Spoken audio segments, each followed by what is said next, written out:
Chapter 1. The Lag. The witching hour had long since chimed, and in a small, cluttered studio, the artist Leo was drowning. Not in water, but in a sea of graphite, ink, and caffeine-fueled haze. He was a ghost, haunting the ghosts of his own discarded ideas, his body aching with a fatigue so deep it felt structural. He pushed back from the drafting table, the scrape of the chair legs a raw sound in the unnatural quiet. He needed to wash his face, to feel something other than the gritty exhaustion coating his skin.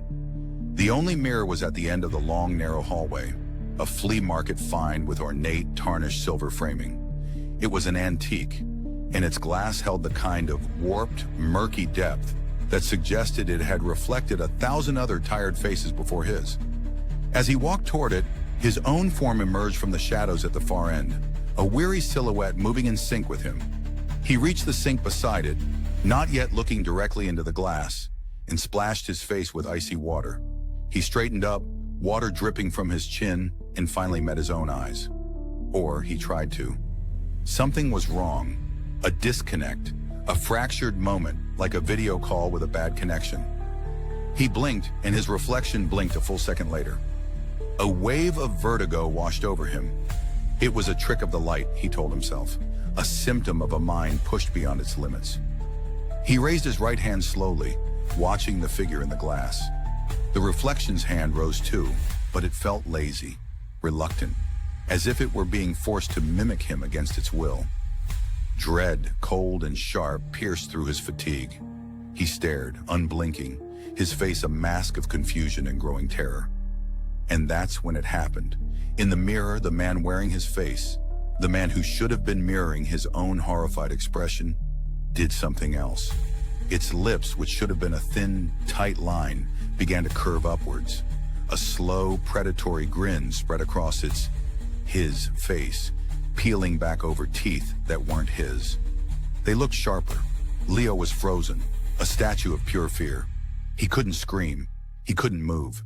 His heart hammered against his ribs like a trapped bird. The reflection, the thing, tilted its head, the smile never faltering. Then it slowly raised its hand again, not to mimic him this time, but with its own deliberate agency. It brought its fingers to the surface of the glass from the inside. Tap, a single dull, solid sound that was not a sound of his world, but of the world behind the silvering. Tap, tap. The glass seemed to bulge slightly with each impact. He wasn't looking at a reflection, he was being watched.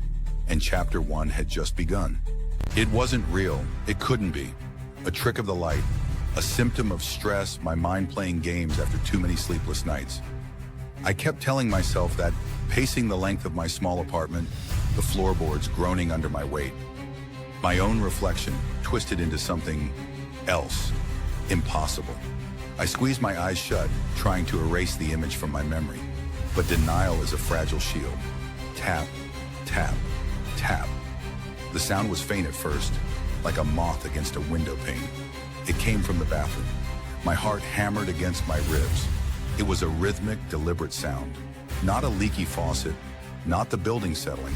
It was a tapping. From the other side of the mirror, my blood ran cold. The denial shattered. This was happening. My frantic gaze landed on a metal ruler on my desk, its steel edge glinting under the dim light. A pathetic weapon, but it was something. I grabbed it. The cold metal, a flimsy anchor to reality. Each step toward the bathroom was a war with my own instincts, every nerve screaming at me to run. I stood before the mirror. My reflection stared back, pale and terrified, ruler clutched in a white-knuckled grip. For a moment, nothing happened. Then a slow, sickening smile stretched across my reflection's face. A smile my own lips were not making. Its eyes widened, its jaw unhinged, and its face contorted into a silent, agonized scream that ripped through the silence of the room without making a sound. The silvered surface of the mirror began to ripple, like liquid mercury. Then it pushed outward. 5 dark, skeletal fingers breached the plane, followed by a long, unnaturally thin hand. It wasn't a reflection anymore. It was a doorway, and something was coming through. It reached for me, its dry, rasping skin inches from my face. A guttural scream finally escaped my own throat as I swung the ruler with all my might. The impact was deafening. The mirror exploded into 1,000 glittering fragments, raining down onto the tiled floor. I stumbled back, gasping, my chest heaving. The frame on the wall was empty. It was over. I was safe. Panting, I looked down at the mess. My eyes caught on a large, jagged shard of glass near my foot. I leaned over, expecting to see my own relieved face. But the face staring back from the shard wasn't mine. It was the monster's, its screaming mouth now frozen in a triumphant grin. And it wasn't a reflection. It was looking out from my apartment.